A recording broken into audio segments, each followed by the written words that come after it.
thank you for joining me this evening as we preach a message called Programming America to Accept and Receive the Mark of the Beast. Where is the mark of the beast found and what is it? It's found in Revelation chapter 13, verses 15 through 18, and we're going to read it from the New King James Version. This is dealing with a future false prophet that will rule the earth with the Antichrist. He was granted power to give life to the image of the beast. There's going to be an image built that will speak and live. This is what the Bible says. That the image of the beast should both speak and cause as many that would not worship the image of the beast to be killed. He causes all, both small and great, rich, poor, free and slave, to receive a mark on their right hand or on their forehead, that no one may buy or sell except he who has the mark or the name of the beast or the number of his name. Here's wisdom. Let him that has understanding calculate the number of the beast, for it is the number of a man, and his number is 666. Before we get into the depth of this study, there's something I want to share with you. It is my opinion that we're the first generation in world history that can truly understand certain prophecies of the Bible that none of our fathers or forefathers ever understood. And I want to go through these very quickly. Revelation chapter 1, verse 7. Christ will return and, quote, every eye shall see him. How can every eye see one person when the globe is 25,000 miles in circumference? I think the answer is very simple now. Here you go, right here. Through technology and through satellites, you can take one picture that is transferred automatically with a 4-second delay across the world, and I think this is how it's going to take place. We can now understand it. Another scripture is Luke chapter 17, 34 through 36. And it says this, 2 will be working in the field, but 2 will be sleeping at the return of the Lord. Now, back in the day when this was spoken, no one knew how large the world was. No one realized there was an 8-hour difference between the United States that they didn't know existed back then and the nation of Israel. Now, how would 2 be in the bed and yet 2 working? Because in Israel, they would all be working from sun up to sundown. The answer is very simple. Jesus knew the planet, and he knew there would be, when the Lord returns, areas where people would be awake working and places where people would be sleeping. Isn't that amazing?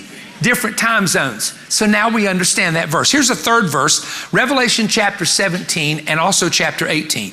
Mystery Babylon the Great that is destroyed in 1 hour. Now, when they believe that Nero set the fire to Circus Maximus, which was the shops and marketplaces of Rome, and it burnt for 6 days, how could the city in John's day be destroyed in an hour? And they're afraid of the smoke. And people are standing afar off, afraid to go into the city. And yet in 1 hour it's decimated. Wouldn't have made sense in John's day. To destroy a mega city, a great city, that Greek word there in Greek is mega, to destroy a mega city, it would take days and days and days to destroy it and make it burn. We now know that a nuclear device set in a city such as Rome, Italy, or any other city would level that city to the ground. And the radiation smoke would cause people to be afraid, and maybe that's why the Bible says they are standing afar off for fear of the smoke. We can now understand it. Previous generations couldn't. The fourth one is Matthew 24:14. This gospel of the kingdom shall be preached around the world as a witness unto all nations, and then the end would come. We now understand how the gospel can be preached. There was a day you got in a ship, later you got in an airplane. But now, as we shared with you through the lens of a camera, you sit in Cleveland, Tennessee, and you can go into any nation of the world and preach the gospel without ever getting on an airplane or riding in a ship. So now we are the generation through technology that can understand how that's going to take place. Now, the big one that we'll focus on in a little bit is this Revelation 13 verse that says that suddenly everyone is going to receive a mark that is a number, a name. And so what's this number idea of everybody having a specific number? Now, can I say something to you? Even in the time of the Roman Empire, it would have been practically impossible to tattoo everybody in the Roman Empire, living in the woods, living in the mountains, living in these very strange areas where there was not a large population, and somehow controlling buying or selling with that. You know and I know today that everything we do is with a number. The Social Security number, the PIN number, we have a house address number, we have a post office box number. I counted one time, license plate number, telephone number, 16 different numbers that we use. We are not known by our name, we are known by our number. Oh, that sunk in, didn't it? That kind of clicked with you on that one. Now, having said that, here's where we're going to in the future, and I want everybody watching me to pay attention because this is important that you understand. There will come at the end of days what John said in Revelation is a seventh empire that continues for a short space that will be swallowed up by an eighth empire, which is the Antichrist and 10 kings. In the 7-year tribulation, the seventh empire rules for 42 months, but that eighth empire mentioned in Revelation 17, it will also rule for the last 42 months. And what this last empire is that we're going to focus in on is it is a system to control the population. It is a system to control humanity. It is all about control. And there's also going to be one religion. And if you're not a part of the Antichrist religion, the Bible simply says you are going to be removed from the earth. And Revelation 24 says it will be by beheading. Now, in the time of Daniel, when the Medes and Persians took over Babylon, the Medes and Persians' law could not be changed. It could not be altered. So once the Medes and Persians set a law, if you broke it like Daniel did praying, what do they do to Daniel? They chuck him into a lion's den. So it was punishable by death if you broke a Persian law. If you continue noticing in the Roman Empire, during the Roman Empire, they used their military to squelch rebellions. So if you rebelled any way against the Roman Empire, you would be arrested. You could be tried. If you're a Roman citizen, you couldn't be killed unless you went to trial first and then they could condemn you.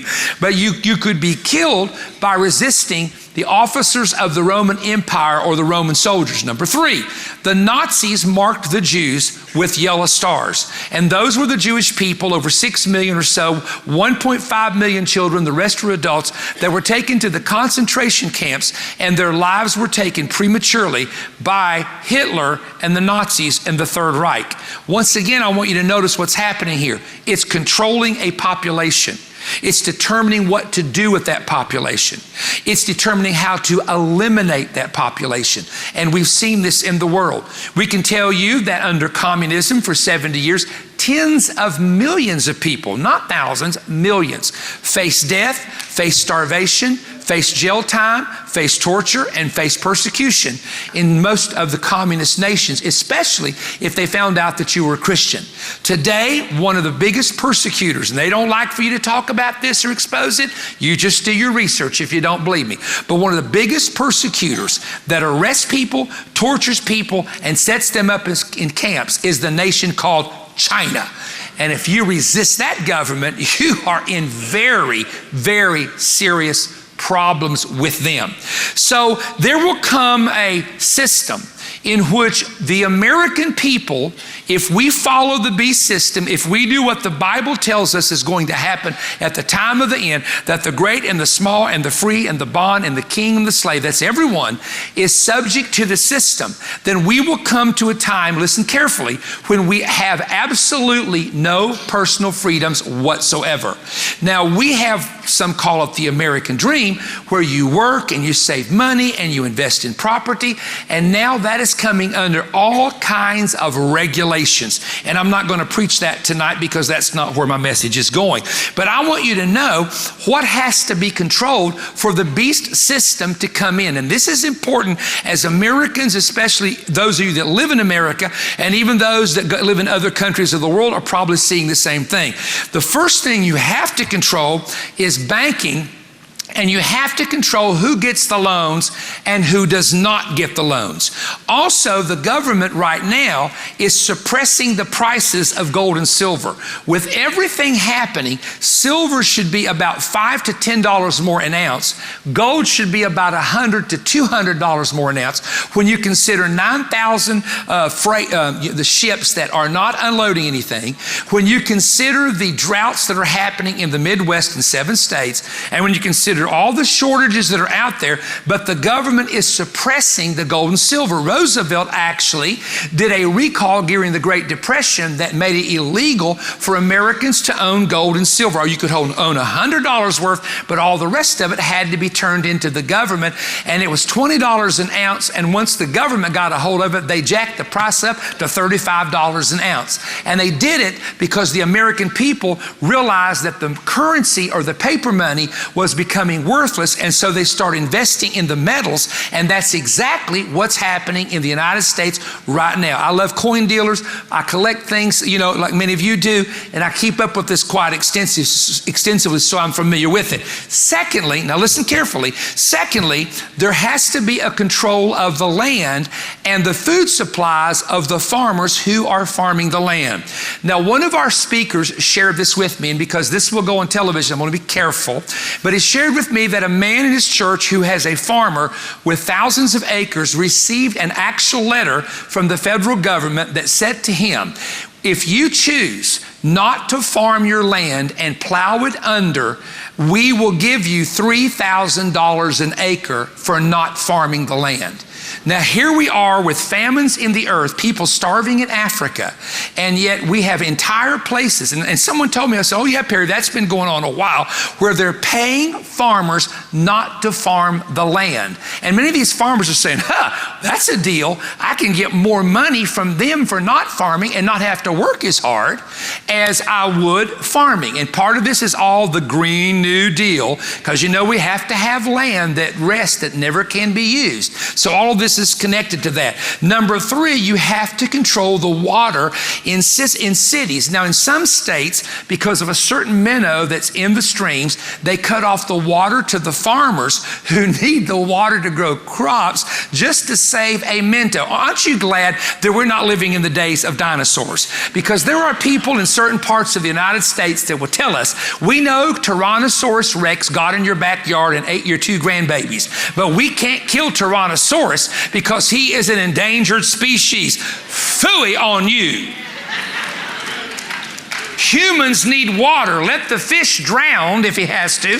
Humans need water. People are poor. They're starving. They need food. And yet we do the foolish things like this in attempting to control the water supply. And then, according to the Bible, there's going to be a time when you cannot buy or sell. Are you listening, somebody? Come on. You cannot buy or sell without the mark. Now, I'm not going to go into this just yet because we're still on television, but when the program goes off, that's when I tell you all everything. So in about 22 minutes of manifest, that's what you guys are getting watching me. When that 22 minutes is up, we'll give the Lord a clap and I'll go into stuff that nobody on TV is going to hear me say. But I will tell you this. I will tell you that under COVID, you have seen what happens. That if you have had it and you have the, antibodies. I always want to say antibiotics, and that's not it, but the antibodies, then you should be able to have the freedom because there's a protection there according to doctors. However, now it's vaccine versus non-vaccine, and it's like if you didn't take that yet, you are an enemy of the American people, you're an enemy of the state, you're an enemy of the nation. And so what I'm saying is that you're seeing how that is happening, how it's taking place. Now, y'all with me? But you're seeing the division that comes through that. And so what I'm saying to you is and I like what John Kilpatrick said today, what you're seeing now is a preview of things which are going to happen based on the book of Revelation. Now, the final system that's coming will be set up by one man. He will have a religious leader, and they will form their own religion called the false prophet. And this is all in Revelation chapter 13. And they will set up a system with 10 kings and 10 different nations. And by uniting those 10 nations, and these will be nations with military power and with military, and they will all going to come together under this one person. And this is going to be the kingdom of the beast. The kingdom, and the beast is not his name, but in the book of Daniel, the Antichrist imagery is through animals. There's a leopard, there's a bear, there's a lion. And that's why the Bible in Daniel calls him a beast, because there is a wild animal that he is compared to. And in the book of Revelation 13, it says that this man's system is like a bear, a leopard, and a lion. Where did that come from? Go to the book of Daniel, Daniel saw the bear and the leopard and the lion, and it was Babylon and Media Persia and the Grecian Empire. So this Antichrist is going to take up all the territory of former empires of prophecy. Just go to a map, look up ancient Babylon, look up the Medes and Persians, look up the Grecian Empire, and look where it ruled, and that will be the 10-king area where the Antichrist is going to rule in the very near future. So what I want to explore, and you've got to stay with me because we're going to get real deep here in a minute, and we're going to share some things with you that I normally would never share on social media or on television, but we're going to talk about how the Antichrist system will form. We're going to talk about how the Antichrist is going to attempt to control buying and selling, which will include food and any kind of supplies that people might need. And we're going to talk about how, and I'm going to have to skirt around this, how I'm going to say this, but we're going to talk about how health issues in the future will control the masses. Thank you, all three of you that understood and read between the lines. Now, what is occurring right now? This is what we actually see taking place at the present. There's several things. Number one, we see the acceptance of going cashless. Number two, we see the acceptance of something called cryptocurrency. And number three, we hear discussions being told us by specialists, get ready for what's called the digital wallet. Now, what does all this mean? We are actually beginning to scrap our currency and our cash, and we're actually going cashless. There are entire countries right now, including China, you actually use your phone and they take it out of your bank account from your phone. There is no cash. There are places in China, I just heard this from people there, that you don't spend any cash or coins at all. Facial recognition when you walk in to recognize you, hand fingerprints to know where your bank account is, that it's your account, and you go to your phone and you buy your products and you hold the phone up, put your hand down, and it takes the money automatically out. And this is where they're trying to bring all of this into the United States. Now, I don't know about you, but when I go to the local Publix here to shop, they say, sir, you can use the scanner. I said, no, I'll pay in cash. I mean, I don't even know how to use this, and I don't even want to use a scanner because probably with me, I'll do the same thing 3 times and get charged 3 times for scanning the same thing.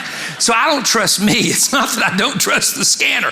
Now, the acceptance of crypto. Everybody here is, for example, has heard of Bitcoin. And when Bitcoin became popular, now over the past 2 years, you got this coin and that coin and that. I told my office staff, I said, I'm going to make something called Pericoin. And all of our partners can invest in Pericoin. No, I'm really not going to do that. So please don't write me and say, are you really going to do that? I'm not going to do that. But what they're doing is, this is called a cryptocurrency, and most of you know how it works. And we're not going to go into all of that, but it uses the phones and the computers.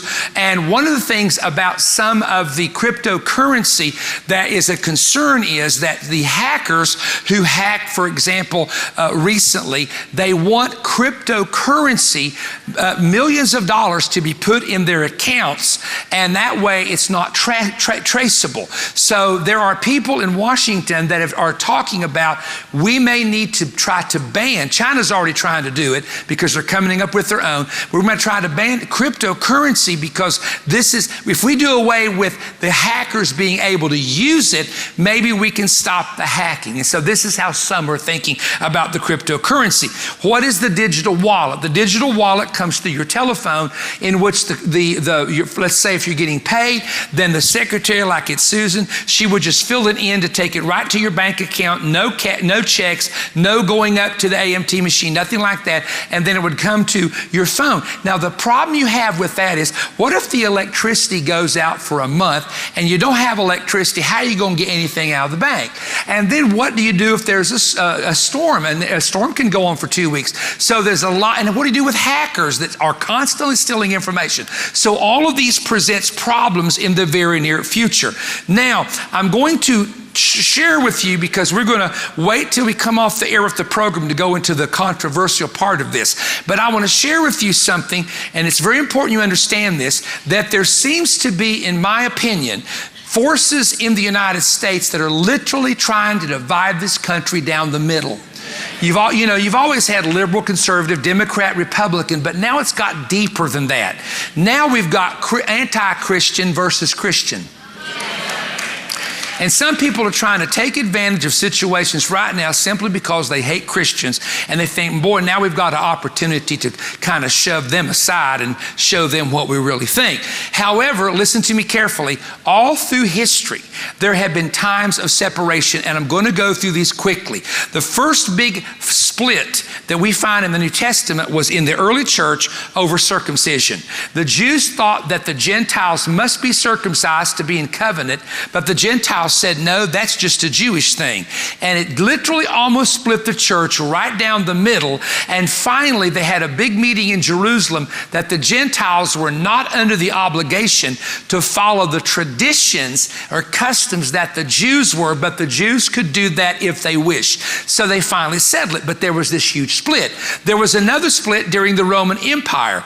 And this is interesting because in the Roman Empire, they began to accept all religions. It's interesting that any god or goddess, you could build a temple. However, because Christians worshiped one day a week and the Romans believed you should work 7 days a week, because the Christians said we have another king and his name is Jesus, because the Christians said there's a kingdom that we're a part of that is not of this world, the Roman Empire took it as an insult and an attack on the government. And so what they did, they began to arrest Christians. Sometimes, as you know, in the Colosseum, they tortured Christians, and they did it because they considered them to be the enemies of the empire. Here's a third situation that you had to deal with. You will discover that in the 2nd, 3rd, and 4th century, that one of the big problems was a split on teaching in the church over who Jesus was. There were people that taught he was a divine angel that came in the flesh. There were people that taught he was some supernatural being. There were people teaching he was not the Son of God. And so all of a sudden you had heretical doctrine, a heresy, which is battling the truth. And this went on literally for many years. So once again, what happens? We see a division over doctrine and a division over teaching.